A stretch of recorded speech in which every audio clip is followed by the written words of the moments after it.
الحمد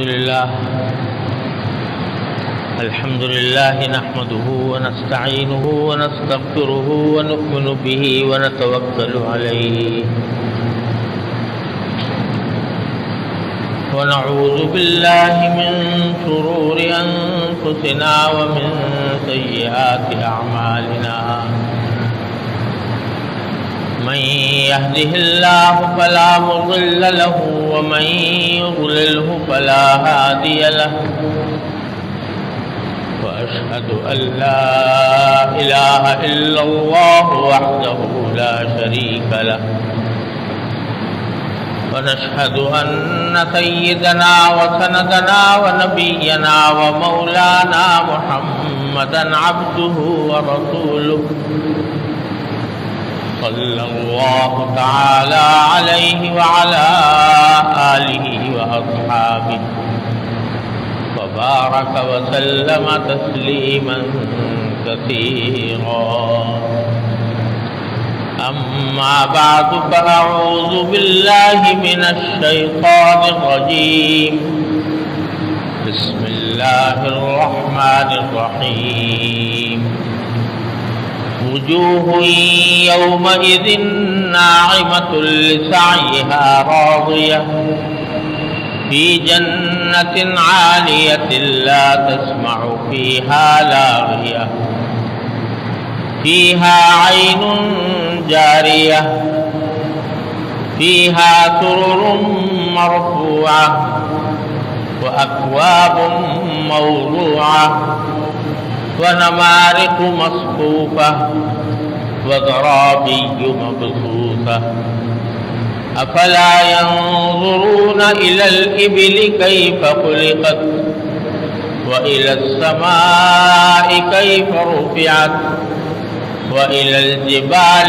كيف نصبت وإلى الأرض كيف سطحت فذكر إنما أنت مذكر لست عليهم بمسيطر إلا من تولى وكفر فيعذبه الله العذاب الأكبر إن إلينا إيابهم ثم إن علينا حسابهم آمنت بالله صدق الله مولانا العظيم وصدق رسوله النبي الكريم ونحن على ذلك من الشاهدين والشاكرين والحمد لله رب العالمين. بزرگان محترم اور برادران عزیز، السلام علیکم ورحمۃ اللہ وبرکاتہ. یہ سورہ فجر کی سورہ غاشیہ کی آیات ہیں جو میں نے آپ کے سامنے تلاوت کی ہیں. اس کی مختصر تشریح پچھلے جمعہ میں عرض کی تھی، اور یہ میں نے بتایا تھا کہ اس صورت میں اللہ تبارک و تعالی نے جہنم اور جنت کے مناظر بیان فرمائے ہیں تاکہ انسان یہاں دنیا ہی میں ان مناظر سے واقفیت حاصل کر کے اپنے آپ کو جہنم سے بچائے اور جنت کی طرف رغبت اور شوق پیدا کرے. تو سورت کے شروع میں تو اللہ تبارک و تعالی نے کچھ جہنمیوں کا ذکر کیا ہے کہ ان کے چہرے مرجھائے ہوئے ہوں گے اور تھکن سے چور ہوں گے اور دہکتی ہوئی آگ میں داخل ہوں گے اور ان کو کھانے کی کوئی اور چیز نہیں ان کے لیے میسر ہوگی سوائے کانٹے دار جھاڑیوں کے، جن سے نہ ان کو ان کے وزن میں کوئی اضافہ ہوگا، نہ کوئی تقویت حاصل ہوگی اور نہ اس سے بھوک مٹے گی. اللہ تعالیٰ ہر مسلمان کو اس سے محفوظ رکھے. یہ آیتیں جو ابھی میں نے آپ کی سامنے تلاوت کی ہیں، ان کے ایک حصے میں اللہ تبارک و تعالیٰ نے اس کے مقابل جنتیوں کے حالات بیان کیے. فرمایا وجوہ یومئذ ناعمہ، اس روز کچھ چہرے ایسے ہوں گے کہ جو تر و تازہ ہوں گے، بارونق ہوں گے، ان کے اوپر اللہ تبارک و تعالیٰ کی دی ہوئی نعمتوں کی مسرت ان سے پھوٹی پڑ رہی ہوگی۔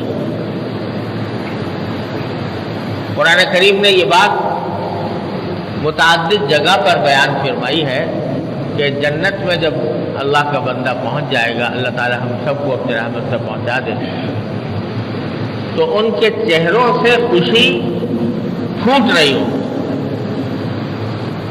ایک جگہ قرآن کریم نے اس کے لیے استعمال فرمایا یحبرون، یہ عربی زبان میں اس بات کو کہا جاتا ہے کہ کسی شخص کو اتنی خوشی حاصل ہو، اتنی مسرت ملے، اتنا لطف آئے کہ اس کے چہرے سے پھوٹ رہا ہو، وہ لطف، وہ مزہ، وہ کیفیت اس کے چہرے سے پھوٹ رہی ہو۔ اور ایک اور جگہ فرمایا کہ تعریف فی وجوہہم نظرۃ النعیم، جنتیوں کے چہروں پر تم نعمت کی شادابی پہچان لو، یعنی دور سے پتہ چل جائے گا کہ یہ آدمی بڑے عیش و آرام میں ہے، بڑی مسرت میں ہے، بڑی راحت میں ہے، اس کے چہرے ہی سے وہ چیزیں ابل رہی ہوں۔ تو حقیقی مسرت تو اللہ تبارک و تعالیٰ اپنے رحمت سے ہمیں عطا فرمائے تو وہ جنت ہی کی مسرت ہے۔ دنیا کے اندر جتنی بھی نعمتیں انسان کو میسر آتی ہیں، جو کوئی لطف کی کوئی مزہ آتا ہے، کوئی لطف آتا ہے، کوئی راحت ملتی ہے، یہاں وہ راحت کامل ہوتی ہی نہیں، کامل نہیں ہوتی کوئی راحت، کیونکہ ہر راحت کے ساتھ کسی نہ کسی اندیشے کا کانٹا چبھا ہوتا ہے۔ آدمی فرض کرو کھانا کھا رہا ہے اور بڑا لذیذ کھانا ہے، مزہ بھی آ رہا ہے، لذت تو مل رہی ہے، لیکن ساتھ ہی شعوری یا غیر شعوری طور پر انسان کے دل میں یہ اندیشہ ہوتا ہے کہ زیادہ کھا لوں گا تو کہیں بدہضمی نہ ہو جائے اور پیٹ خراب نہ ہو جائے۔ یہ اندیشہ اندر چھپا ہوا ہے، اس اندیشے کے چھپا ہونے کی وجہ سے اس کی لذت کامل نہیں ہوتی، اس کی راحت کامل نہیں ہوتی۔ اللہ تبارک و تعالیٰ نے جنت میں دوسرے یہ کہ اس راحت میں جو انسان لذت حاصل کر رہا ہے، کھانے کی لذت حاصل کر رہا ہے، تو یہ بھی ایک بات طے ہے کہ ایک لمحے کے ایک حد پہ جانے کے بعد وہی چیز جس کی طرف اتنی رغبت ہو رہی تھی اب اسے نفرت ہونے لگی، زیادہ کھا لیا تو اس سے رغبت کے بجائے اب نفرت ہونے لگی۔ نتیجہ یہ کہ یہاں کوئی بھی راحت، کوئی مزہ کامل نہیں، اور اللہ تبارک و تعالیٰ جو وہاں پر نعمتیں عطا فرمائیں گے اس میں کوئی کھٹکا نہیں۔ ایک عجیب بات جو قرآن کریم نے بار بار ذکر کی ہے وہ یہ ہے کہ جنت والوں کو لا خوف علیہم ولا ہم یحزنون، نہ ان کو خوف ہوگا آئندہ کا کہ یہ ہو جائے، یہ نہ ہو جائے، وہ نہ ہو جائے، کوئی خوف نہیں کسی بھی چیز کا، ولا ہم یحزنون، نہ ان کو کوئی غم ہوگا۔ غم ہوتا ہے کسی ماضی کے واقعے کے اوپر کہ پہلے کوئی واقعہ ایسا آ گیا جس سے انسان غمزدہ ہو گیا، تو وہاں غم بھی نہیں کسی پچھلے واقعے کا، کیونکہ اگر دنیا میں تھوڑی بہت کوئی تکلیفیں اٹھائی بھی تھیں ان کا غم بھی ہوا تھا وہاں دنیا کے اندر، وہاں جا کر تو اس کا احساس ہی مٹ جائے گا۔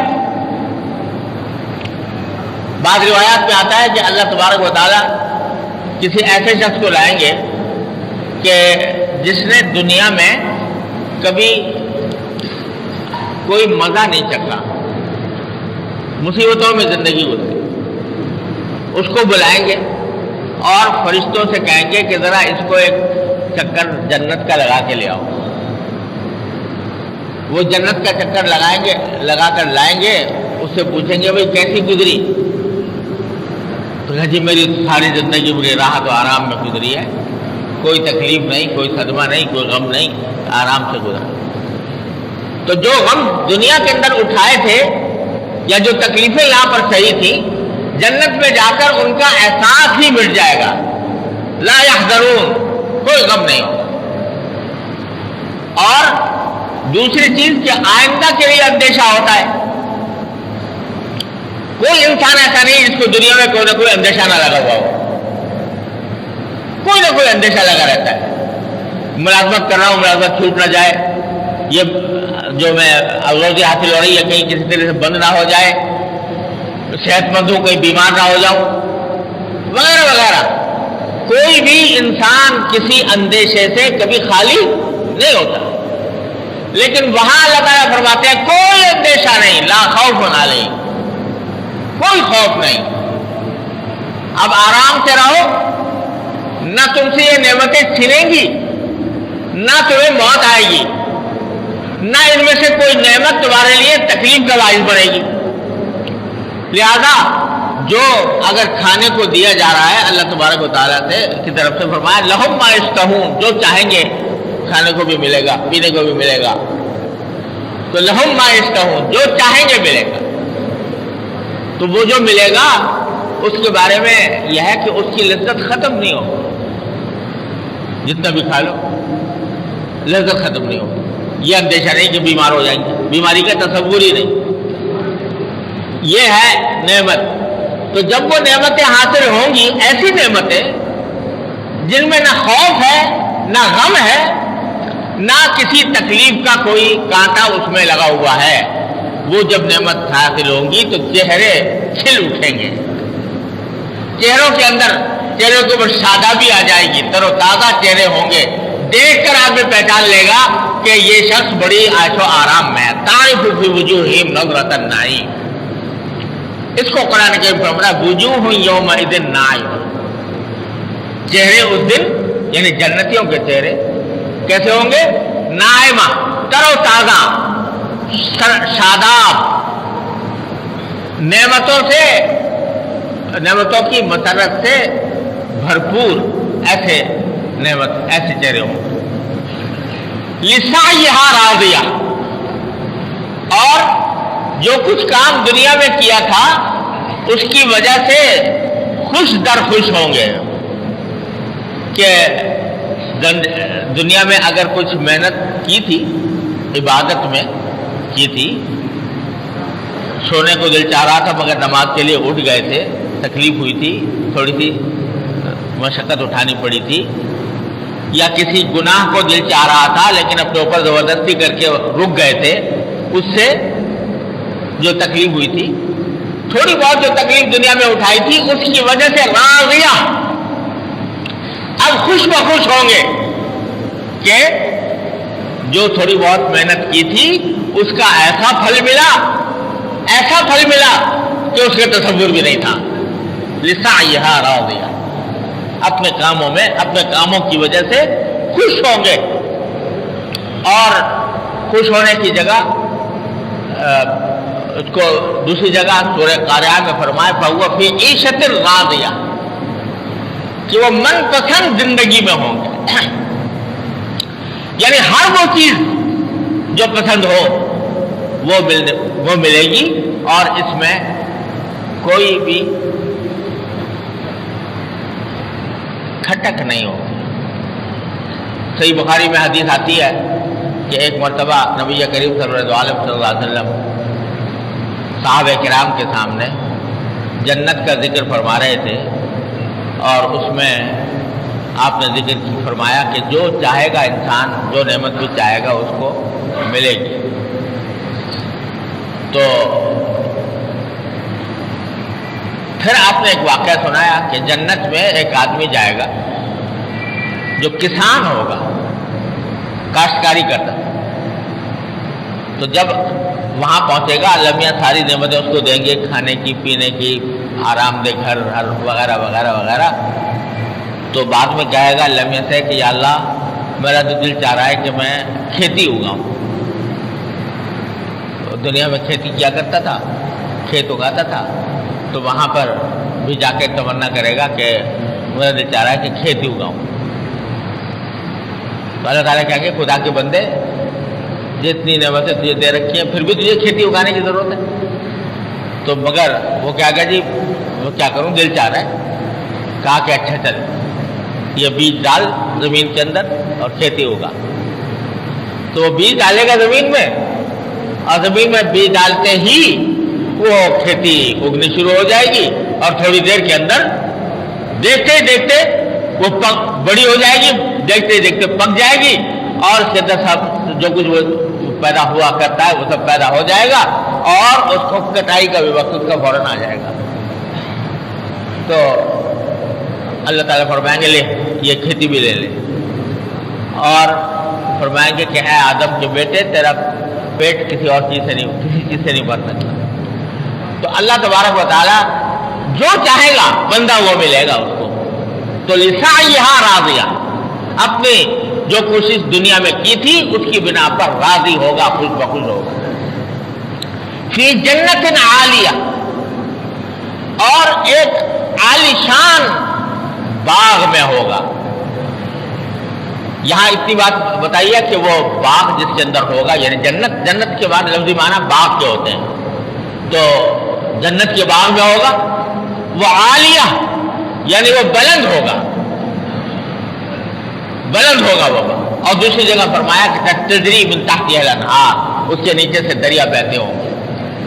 ایسے باغ کا تصور کرو جس میں باغ میں تمہارا گھر بنا ہوا ہو عالیشان اور چاروں طرف سبزہ ہو, چاروں طرف باغات ہوں, اس میں درخت اگ رہے ہوں پھلدار درخت اور جس کے اندر قرآن کریم فرماتا ہے کہ اس کے پھل جھکے ہوئے ہوں گے کہ جب چاہو توڑ کے کھا لو اور نیچے دریا بہتے ہوں گے تجری من تحتہا الانہار.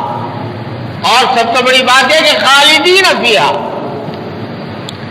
ان باغات میں ہمیشہ ہمیشہ رہو گے, کبھی کوئی نکالے گا نہیں تم سے. تو فی جنت عالیہ اس عالیشان باغ میں ہو گئے. لا تسمع فیہا لاغیہ اور ان جنت میں وہ کوئی لغو بات نہیں سنیں گے, بیہودہ بات نہیں سنیں گے. یہ عجیب صفت بیان فرمائی ہے جنت کی کہ وہاں کی ایک نعمتوں میں سے ایک نعمت یہ ہے کہ کوئی بیہودہ کلمہ بیہودہ بات انسان کے کان میں نہیں پڑے گا. یہاں دنیا کے اندر جب بیٹھتے ہیں تو پتہ نہیں کتنی بیہودہ باتیں ہوتی ہیں. کبھی گالی گلوچ ہو گئی, کبھی مار پٹائی ہو گئی, کبھی غیبت ہو گئی, کبھی بہتان لگا دیا, کبھی الزام لگا دیا, پتہ نہیں کیا کیا زبان چلتی رہتی ہے.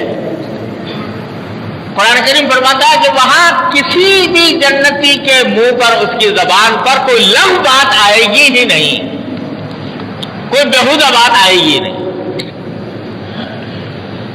جو کچھ بات ہوگی وہ ڈھنگ کی ہوگی, قاعدے کی ہوگی, خوشی کی ہوگی, مسرت کی ہوگی, لطف کی ہوگی, جس سے لطف آئے سننے والے کو بھی.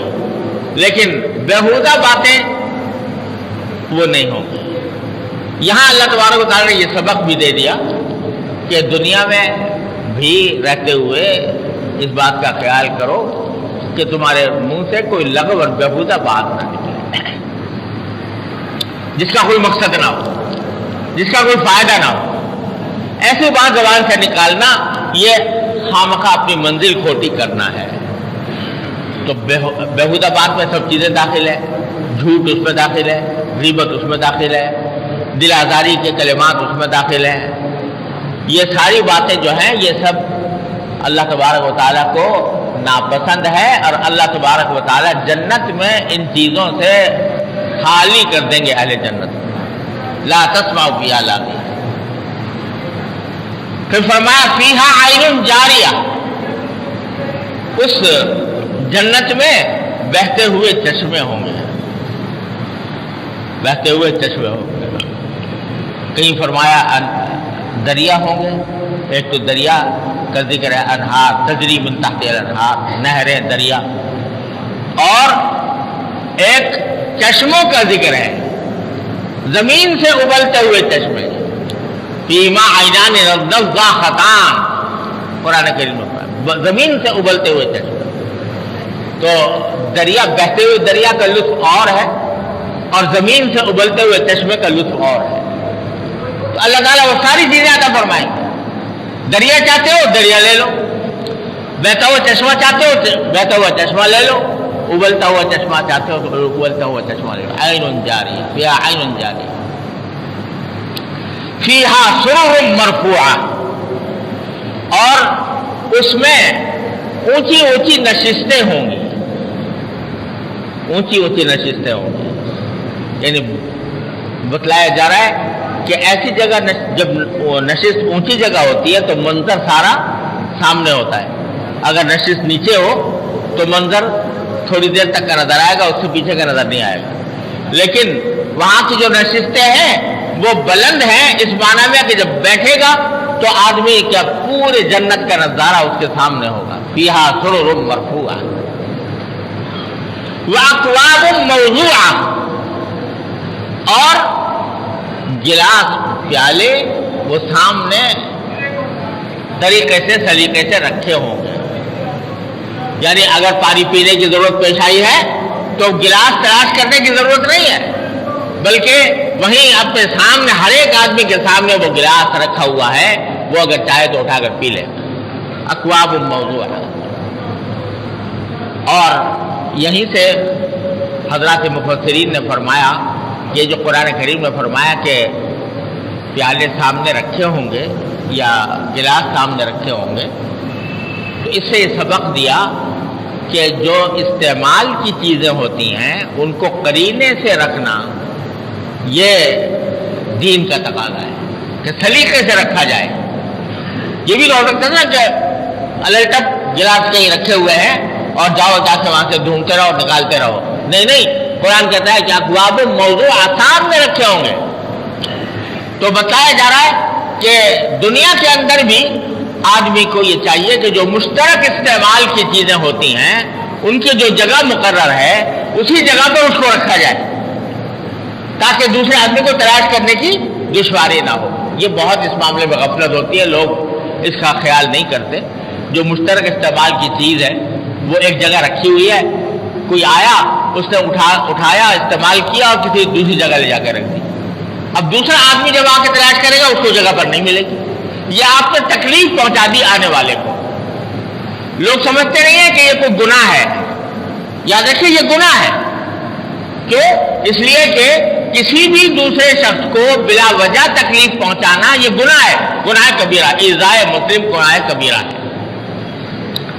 اب ایک چیز جہاں رکھنی تھی وہاں نہیں رکھی گئی بلکہ بے جگہ اٹھا کے رکھ دی، اور اس کے نتیجے میں دوسرا آدمی جو آیا اس کا وقت اس کا ضائع ہوا، پریشانی اس کو لائق ہوئی، تلاش کرنے کی ضرورت اس کو اٹھانی پڑی اور بعض اوقات پھر بھی نہیں ملی.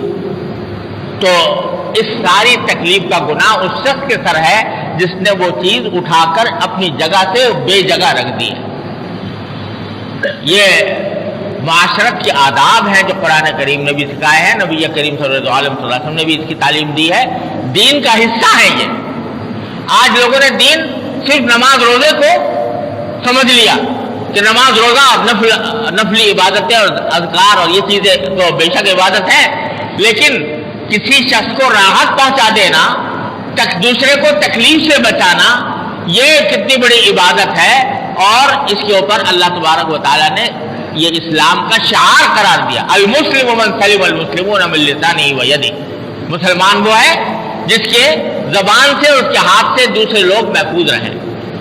تو اس واسطے یہ معاشرت کے آداب میں داخل ہے. جیسے مثلا آپ غسل خانے میں ہیں، ایک مشترک غسل خانہ ہے، اس میں لوٹا ایک خاص جگہ پر رکھا جاتا ہے، وہاں سے اٹھا کے کہیں اور رکھ دیا. صابن کسی خاص جگہ رکھا جاتا ہے، وہاں سے اٹھا کے رکھ دیا. تولیہ کہیں اٹھا کر بے جگہ پھینک دیا. تو اس سے یہ گناہ ہے. یہ یعنی صرف یہی بات نہیں کہ بد اخلاقی ہے، گناہ ہے یہ. اس واسطے کہ دوسرے آدمی کو تکلیف ہوگی، اس کو تکلیف پہنچانے کا گناہ ہوگا. تو قرآن کہتا ہے کہ موضوع جگہ پر رکھے ہوئے ملیں گے، ہر چیز جگہ پر رکھی ہوئی ملے گی. وَنَمَارِقُ مَصْفُوفَةٌ، اور تکیے سب بسب کر کے قطار اندر قطار رکھے ہوں گے. تکیے سب بسب کر کے رکھے ہوں گے. یہاں بھی تعلیم دی گئی کہ جب کوئی چیز رکھنی ہو تو اس کو سلیقے سے رکھا جائے. وہ تو یہ بھی سکتا تھا کہ وہی پڑے ہوئے ہیں الٹپ، لیکن قرآن کہتا ہے نمارقو مطلوبہ. دیکھو اللہ تبارک و تعالیٰ نے قدم قدم پر ہم کو نظم اور ضبط کی تعلیم دی ہے. اب دیکھو ابھی نماز کے لیے ہم کھڑے ہوں گے تو کتنی تاکید فرمائی گئی ہے اس بات کی کہ صفوں کو سیدھا رکھو، مونڈے سے مونڈا ملنا چاہیے، ٹکرے سے ٹکرا ملنا چاہیے، ایک ساتھ کھڑے ہو. وہ تو یہ بھی سکتا تھا کہ بھیڑ جمع ہو گئی اور سب نے مل کے پڑھ لی نماز، لیکن رسول کریم صلی اللہ علیہ وسلم نے تلقین فرمائی کہ لَتُصَبُّهُنَّ صُبُوحَكُمْ أَوْ لَيُخَالِفَنَّ اللَّهُ بَيْنَ وُجُوهِكُمْ. صفوں کو سیدھا رکھنے کا اہتمام کرو ورنہ اللہ تعالیٰ تمہارے دلوں میں تفریق پیدا کر دے گا. یعنی اگر سب سیدھی نہیں کرو گے تو بالآخر مسلمانوں کے درمیان تفرقہ ہوگا اور ان کے درمیان نزاعات اور اختلافات ہوں گے، تنازعات ہوں گے. تو سب سیدھا نہ رکھنے کا ایک وبال یہ ہوتا ہے کہ مسلمانوں کے درمیان تفرقہ پیدا ہو جائے. تو سیدھا رکھنے کا اہتمام کر دیا اور قرآن کریم نے اس کو اتنا پسند قرار دیا کہ سورہ صافات اس پہ نازل فرمائی. وہ صافات صفن، قسم ہے ان لوگوں کی جو صف بنا کر کھڑے ہوتے ہیں. قسم کا یہ لگانے ایسے لوگوں. تو اللہ تعالیٰ نے اور اللہ کے رسول صلی اللہ علیہ وسلم نے ہمیں نظم و ضبط کی تعلیم دی ہے کہ ہر کام میں جب ہم کوئی کام کریں اور اجتماع ایک سے زیادہ افراد ہوں تو نظم و ضبط کے ساتھ کریں، صف بنائیں اور سب بنا کر کام کریں. کسی جگہ اگر آپ گئے ہیں اور وہاں پر بہت سے لوگوں کو جانا ہے تو یہ سنت کی تعلیم ہے، قرآن کی تعلیم ہے کہ صف بنائی جائے، لائن بنائی جائے، لائن کے اندر کھڑے ہو کر اپنی باری کا انتظار کیا جائے. اب آدمی چاہتے ہیں کہ لائن توڑ کے کسی طرح آگے بڑھ جاؤں اور میں آگے بڑھ کر اپنا کام نکال لوں. یہ دوسروں کو تکلیف پہنچانا ہے اور اس تکلیف پہنچانے کا گناہ ہوگا اس شخص جو ایسا کام کر رہا ہے. تو اللہ تعالیٰ نے قدم قدم پر ہمیں نظم و ضبط کی تعلیم. مگر افسوس یہ ہے کہ جس قوم کے پاس قرآن کریم کے یہ ارشادات موجود ہیں، جس قوم کے پاس نماز کی صف بندی کی یہ تلقین موجود ہے، جس قوم کے پاس نبی کریم صلی اللہ علیہ وسلم کے ارشادات موجود ہیں، وہی بہت زیادہ سب زیادہ بدنظمی کا مظاہرہ کرتے ہیں. اور جب ایسا موقع آتا ہے تو دھکا پیل، ایک دوسرے کے اوپر چڑھ جانا اور دھکا ایک دوسرے کو دھکا دینا، اس کا اللہ بچائے معمول بن گیا ہے. اور یہ نہیں سمجھتے کہ یہ گناہ ہے. یہاں تک کہ میں دیکھتا ہوں جب مسافہ کرنے کا وقت آتا ہے تو کسی آدمی سے مسافہ کرنا ہے، کوئی مقرر ہے، کوئی کسی نے بیان کیا کہ یا کسی سے بھی تو بھیڑ جمع ہے. اب وہ ایک دوسرے کے اوپر گر کر اس کے کندھوں پر ہاتھ ڈال کر دوسرے کے کو دھکا دے کر کسی طرح میں مسافہ کر رہا ہوں. یہ انتہائی بدنظمی کی بھی بات ہے اور گناہ کی بھی بات ہے. مصافحہ کرنا کوئی فرض واجب نہیں ہے، زیادہ سے زیادہ مستحب ہے، لیکن دوسرے کو تکلیف سے بچانا واجب ہے. اگر فرض کرو ساری زندگی مصافحہ نہ کیا کوئی گناہ نہیں ملے گا، لیکن اگر کسی ایک شخص کو تکلیف پہنچا دی اپنے مصافحہ کرنے کی خاطر، اس کے گردن پر ہاتھ مار دیا جس سے اس کو تکلیف ہو گئی، تو وہ گناہ ایسا ہے کہ توبہ سے بھی معاف نہیں ہوتا جب تک کہ وہ شخص معاف نہ کرے جس کو تکلیف پہنچائی گئی ہے. تو میرے بھائیوں اور عزیزوں، قرآن و سنت کو جب ہم پڑھیں اور سیکھیں تو اس سے نکلنے والے جو سبق ہیں ان کو سیکھنے کی ضرورت ہے، ان کے اوپر عمل پیرا ہونے کی ضرورت ہے. محض پڑھ لینا کافی نہیں ہے بلکہ اس کو سمجھنا ضروری ہے. تو اللہ تعالیٰ فرماتے ہیں کہ وہاں پر ہم نے صف بصف تکیے بھی رکھے ہوئے ہیں، وزرابی مبثوثہ، اور قالین بچھے ہوئے ہیں. یعنی جہاں رہائش کی جگہ ہے وہاں پر اعلیٰ درجے کے قالین وہاں پر اللہ تعالیٰ نے بچھائے ہیں. یہ ہلکا سا کسی جھلک دکھائی ہے اللہ تبارک و تعالیٰ نے جنت کے مناظر کی. اور حقیقت تو یہ ہے کہ جہاں جہاں قرآن کریم نے جنت کے مناظر کی جھلک دکھائی ہے تو بس ایک ہلکی سی جھلک دکھاتے ہیں اور آگے بڑھ جاتے ہیں. کیوں؟